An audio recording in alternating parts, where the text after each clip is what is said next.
बात करते हैं इस वक्त की बड़ी खबर की। झारखंड के देवघर एयरपोर्ट में सुरक्षा की चूक का यह मामला सामने आया है और आरोपों के घेरे में सांसद निशिकांत दुबे और मनोज तिवारी समेत 9 लोग हैं। इन तमाम 9 लोगों के खिलाफ एफआईआर दर्ज कर ली गई है और आरोप है कि 31 अगस्त को नियमों को ताक पर रखते हुए चार्टर्ड प्लेन की यह उड़ान भरी गई थी। आरोप इस बात को लेकर भी लगे हैं कि यह उड़ान जबरन एटीसी से क्लियरेंस लेकर भरी गई और उधर निशिकांत दुबे ने इस एफआईआर को झारखंड के मुख्यमंत्री हेमंत सोरेन को खुश करने के लिए दर्ज कराई गई एफआईआर करार दिया गया है।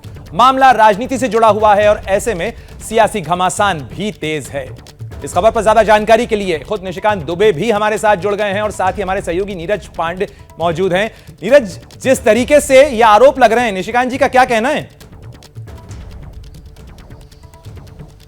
मैं खुद ही उनसे जानते हैं। प्रणय, हमारे साथ खुद निशिकांत दुबे जी हैं। निशिकांत जी, आपके खिलाफ एफआईआर दर्ज की गई है और देवघर के डीसी ने कहा है कि आप लोगों ने जो डीजीसीए के नियम हैं एटीसी पर दबाव बनाकर क्लियरेंस कराई थी, आप लोगों ने नियमों का उल्लंघन किया। तो ये फैसला तो एयरपोर्ट अथॉरिटी करेगी ना, जो मालिक है। डीजीसीए करेगी, क्योंकि डीजीसीए किसी से कंट्रोल तो है नहीं, एक इंडिपेंडेंट बॉडी है। एटीसी का काडर अलग है। आपको पता है इस एफआईआर में एयरपोर्ट अथॉरिटी का जो डायरेक्टर है, जो उस एयरपोर्ट का मालिक है, जिसको कि इंचार्ज बनाया है भारत सरकार ने, एयरपोर्ट अथॉरिटी चलाती है इस एयरपोर्ट को, उसके ऊपर भी एफआईआर है। उसको बाध्य किया डीसी देवघर ने कि मेरे खिलाफ एफआईआर करे। उसने कहा कि जब किसी नियम कानून का वायलेशन नहीं हुआ, सीसीटीवी फुटेज यदि निकलने की बात होगी तो आज नहीं कल निकलेगी, कोर्ट में जाएगी। एयरपोर्ट डायरेक्टर और डीसी के ऊपर काफी गाली गलौज हुआ है। क्योंकि किसने दिया? एयरपोर्ट डायरेक्टर और डीसी में लड़ाई हुई और डीसी जो है बार बार उसको इंसिस्ट कर रहा है कि निशिकांत दुबे के खिलाफ जो है एफआईआर करो, मनोज तिवारी जी के खिलाफ एफआईआर करो। उसने कहा कि जब कोई रूल का वायलेशन ही नहीं हुआ तो हम एफआईआर क्यों करेंगे। उसके खिलाफ भी एफआईआर हुआ। आपने कभी देखा है, मैं इस घर में रह रहा हूं और आप मेरे ऊपर क्रिमिनल ट्रेसपास का केस कर दीजिए कि इस घर में मैं इलीगल रह रहा हूं। यह हुआ है देवघर में। कहीं ये राजनीतिक मामला तो नहीं है? क्योंकि लगातार पिछले काफी दिनों से आप मुखर रहे हैं, राज्य सरकार को घेरते रहे हैं। आपको मैं 2-3 उदाहरण केवल दे रहा हूं। ये भारत निर्वाचन आयोग का ये लेटर है। मेरे ऊपर इस देवघर डीसी ने मधुपुर चुनाव होने के बाद 8 एफआईआर किए और इलेक्शन कमीशन ने 6 दिसंबर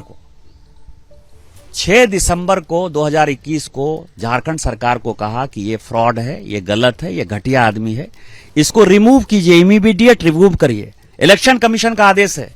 मेरे ऊपर 8 एफआईआर के बाद, इसके बाद ये स्थिति है। दूसरा मैं बताऊं कि जिस नाइट लैंडिंग की बात आप कर रहे हैं, अभी मैं वही देख रहा था, मैं आपको दिखा रहा हूं कि मैं इसके खिलाफ खुद ही नाइट लैंडिंग फैसिलिटी के लिए हाई कोर्ट में हूं। ये हाई कोर्ट का ये हलफनामा है। मैं पीआईएल में हूं और ये पीआईएल का जो है, ये डीसी पेड़ नहीं काट रहा है, डीसी मकान नहीं गिरा रहा है, इस कारण से नाइट लैंडिंग फैसिलिटी नहीं हो रही है। ये हलफनामा दाखिल किया उसने 15 सितंबर को, उसका केस है जिस नाइट लैंडिंग फैसिलिटी की बात करता है। इसके बाद भी आपको लगता है कि इस तरह का सिस्टम चलना चाहिए? कैसा सिस्टम हो गया? न प्रोटोकॉल देखता है, न सिस्टम देखता है। एयरपोर्ट अथॉरिटी के ऊपर केस कर दिया, न एटीसी केस कर रही है, न डीजीसीए केस कर रही है। और यदि मैंने कोई उल्लंघन किया होता तो एटीसी जो है सबसे पहले, या डीजीसीए उस पायलट का लाइसेंस कैंसिल करती ना। आज तक इतिहास में तो यही हुआ है ना।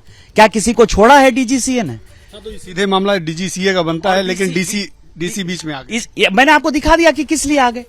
15 सितंबर को इसी कंटेम्प्ट ऑफ कोर्ट में कि नाइट लैंडिंग फैसिलिटी का अक्टूबर डेडलाइन तय किया है हाई कोर्ट ने, और वो चूंकि अपने चीजों को कामयाब नहीं करना चाहता, मतलब देवघर एयरपोर्ट कैसे फेल हो, उस मिशन में लगा हुआ है। ये उसी का हलफनामा है।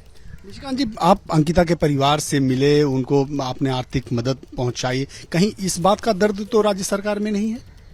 निश्चित तौर पर जो माहौल बन रहा है, जो संथालपना का माहौल बन रहा है, जो देश का माहौल बन रहा है, जिस तरह से हम लोग गए, हम लोगों ने पैसे दिए, अंकिता का पूरा परिवार के लिए हम खड़े हैं। उसका कल लुइस मरांडी जी ने उसके बेटे का इस फीस माफ करवा दिया, जहां सीबीएसई की 12वीं तक की उसकी पढ़ाई जो है कैसे चलती रहे। हम लोगों ने कुछ पैसे भी दिए, हमने उसका केस लड़ने का फैसला किया है। और चूंकि हेमंत सोरेन का जो डोमेन है वो हिल रहा है, उसका पूरा परिवार उसी दुमका में था और दुमका में ही उसका चूल हिलता हुआ नजर आ रहा है, तो उसको कोई रास्ता नहीं है। तो उसने क्या टूल बनाया? मेरे 18 साल 19 साल के बच्चों को टूल बनाया। अरे कोई किसी का फादर जो है नंगे पांव पैदल यदि जा रहा है तो बच्चे जूता चप्पल लेके जाएंगे कि नहीं जाएंगे? क्या ये भारतीय सभ्यता संस्कृति नहीं है? यदि मेरे बेटे नहीं जाते तो मुझे तकलीफ होता कि मैंने अपने बच्चों को क्या संस्कार दिया है। उसके ऊपर भी केस कर दिया। आप समझ सकते हैं कि मेरे वाइफ के ऊपर 16 केस किए अलग, वो दोनों बच्चा जो फादर का जूता चप्पल लेके जा रहा है उसके ऊपर भी केस कर दिया।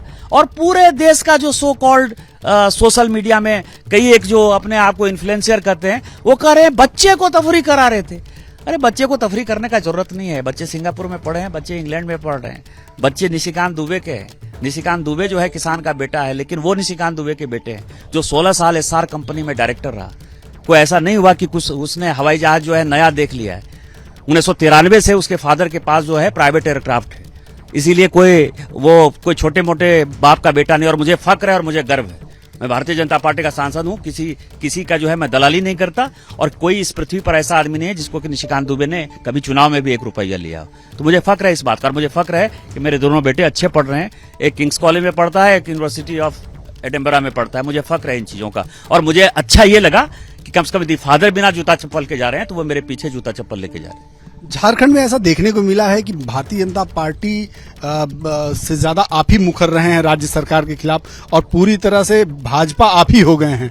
और क्या इसी वजह से आप में सीधे तौर पर आप में और हेमंत सोरेन में रार रहती? क्योंकि समय समय पे आप हेमंत सोरेन को लेकर व्यक्तिगत टिप्पणी करते रहते हैं, व्यक्तिगत ट्वीट करते रहते हैं। क्या वही रीजन है कि वो भी सरकार भी सीधे तौर पर आपको टारगेट करके चल रही है और लगातार आपके परिवार पर, आप पर मुकदमे इतने दर्ज होंगे? देखिए, मेरे ऊपर दर्ज हो कोई समस्या नहीं, मैं तो राजनीति में हूं। मेरे वाइफ के ऊपर 15-16 मुकदमे दर्ज कर देते हैं, मेरे 18-19 साल के बच्चों के ऊपर दर्ज कर देते हैं। ये राजनीति है। मैंने आज तक इतना होने के बाद भी कभी उनकी माँ के बारे में, उनके पिता के बारे में, उनके पत्नी के बारे में, उनके कितने बच्चे हैं इसके बारे में भी जानकारी नहीं रखी। राजनीति का अस्तर ऐसा नहीं होना चाहिए कि आप परिवार के ऊपर राजनीति करिए और परिवार को घसीट के राजनीति करिए। आज आप समझिए कि मेरे बच्चे जो चैनल पर दिन भर जो है चलते रहेंगे कि उनके बच्चे गए, उस बच्चे पर क्या असर पड़ेगा? कभी सोचा है इसके बारे में? अब क्या होगा अगला कदम आपका? एफआईआर तो दर्ज हो गई, डीसी ने एफआईआर तो दर्ज करा दी। मैंने ऑलरेडी जो है डीसी के खिलाफ यहाँ 0 एफआईआर दर्ज कराया है। और वो सीसीटीवी देख नहीं सकता था, वो एयरपोर्ट पे जा नहीं सकता था, वो जबरदस्ती धमका नहीं सकता था उसके ऊपर, क्योंकि ये प्रोटेक्टेड एयरपोर्ट है, डीआरडीओ का इसमें पैसा लगा हुआ है और इसका परमिशन केवल प्रधानमंत्री जी दे सकते हैं, डिफेंस मिनिस्टर भी नहीं दे सकते हैं। उसका सीसीटीवी देखा है। इससे बड़ा वायलेशन और देशद्रोह कोई नहीं हो सकता। इसलिए 124A और ऑफिशियल सीक्रेट एक्ट का 2 सेक्शन (2) ये हमने जो है उस लगवाया है और मैं इसी का इंतजार कर रहा हूं। ये तो हो गई कानूनी लड़ाई। क्या आप लोग जमीन पे भी लड़ाई लड़ेंगे क्या? क्योंकि भारतीय जनता पार्टी के आप नेता भी हैं, सांसद भी हैं और कई बार लगातार गोड्डा से जीत कर आ रहे हैं। तो ऐसे में जब आपके ऊपर सीधे तौर पर हमला हो रहा है, राज्य सरकार मुकदमा दर्ज करा रही है और आप सबके घेरे में हैं, तो क्या आप लोग इसकी लड़ाई जमीन पर भी लड़ेंगे? लड़ रहे हैं ना, उसी जमीन पर तो अंकिता को ही तो देखने गए थे, जमीन पर ही तो लड़ रहे थे ना। जमीन पर लड़ने में आप समझिए उतनी बारिश हो रही थी, 10-15 हजार की डेडिकेटेड भीड़ थी और अंकिता को न्याय दो और भारतीय जनता पार्टी जिंदाबाद, नरेंद्र मोदी जिंदाबाद हो रहा था उस दुमका में। उसी के कारण ये सब हंगामा है। तो जमीन पर तो हम लड़ाई लड़ ही रहे हैं। हेमंत सोरेन की जो सदस्यता है उस पर भी लगातार ग्रहण लगा हुआ है। अभी तक खैर फैसला नहीं हुआ है आधिकारिक रूप में, लेकिन उसको लेकर भी कहीं ना कहीं आपको लेकर टीस है, क्योंकि आपने पिछले काफी दिनों में न सिर्फ इस मामले को टेकअप किया, न सिर्फ इस मामले को इलेक्शन कमीशन के सामने पेश किया, बल्कि लगातार आप मुखरता के साथ मीडिया के सामने भी आकर बोलते रहे। निश्चित तौर पर टीस तो सब चीज है। मेरा एमएलए है, चाहकर भी किसी चीज का क्रेडिट नहीं ले पा रहा है तो स्वाभाविक है कि उसको टीस होगी, लेकिन टीस से कुछ नहीं होता है। राजनीतिक लड़ाई है, हम अच्छे से लड़ेंगे। अगर निशिकांत जी आपको जेल जाना पड़ा था, भैया अगर अरेस्ट कर ली तब देवघर से जेल जाने से कौन डरता है? जेल जाने से मेरे ऊपर 37 केस है और मुझे फक्र है कि 37 केस इस 2 साल में हेमंत सोरेन ने किए और सारे केस क्वैश हुए हैं हाई कोर्ट में। ये केस एक दिन नहीं ठहरेगा। आज ही मैं बताऊं, आज या कल एयरपोर्ट अथॉरिटी को खुद एफआईआर करना पड़ेगा, डीसी के ऊपर करना पड़ेगा। डीसी भी? हाँ, क्योंकि जो कुछ भी हुआ है वो ऑथराइज्ड हुआ है। मतलब उनका कहीं ये आधिकारिक क्षेत्र ही नहीं। उन्होंने उस डोमेन में जो है उन्होंने और झारखंड पुलिस ने उस डोमेन में घुसकर जो है इस देश के साथ बहुत बड़ा धोखा किया है और देशद्रोह किया है। मैंने कहा ना कि सीसीटीवी कोई देख ही नहीं सकता। यदि एफआईआर भी हो जाएगा और पुलिस को सीसीटीवी चाहिए इसी डायल माइल एयरपोर्ट से, तो उसके लिए भी उसको परमिशन की आवश्यकता है, कमेटी बनती है। डीसी फिर ये बात क्यों कह रहे हैं बार बार कि आप लोगों ने वायलेट किया, आप लोगों ने एटीसी पर दबाव बना के क्लियरेंस ली, डीजीसीए पर भी आप लोगों ने दबाव बनाया, ये फिर क्यों ये सब बातें हो रही हैं? वो तो कहता है इलेक्शन कमीशन पर भी दबाव बना दिया, सुप्रीम कोर्ट पर भी दबाव बना देते हैं, हाई कोर्ट पे डीसी है, पागल है। प्रणय निशिकांत दुबे थे, ये लगातार बातें कर रहे थे और कह रहे हैं कि उनका ये कार्य क्षेत्र या अधिकार क्षेत्र ही नहीं बनता कि वो एफआईआर करें। जैसे ही घड़ी का काटा दोपहर 2:30 पे आए, बबीता जी का दिल सास बहू साजिश के लिए मचल जाए। और ये है इनकी बहू, पूरे दिन ऑफिस की टेंशन हो जाए गॉन जब ये करें अपना फेवरेट शो फ्री टाइम पे ऑन। इनकी तरह आप भी देखिए अपना फेवरेट शो अपने टाइम पर और डाउनलोड कीजिए एबीपी लाइव ऐप अपने स्मार्ट टीवी पर।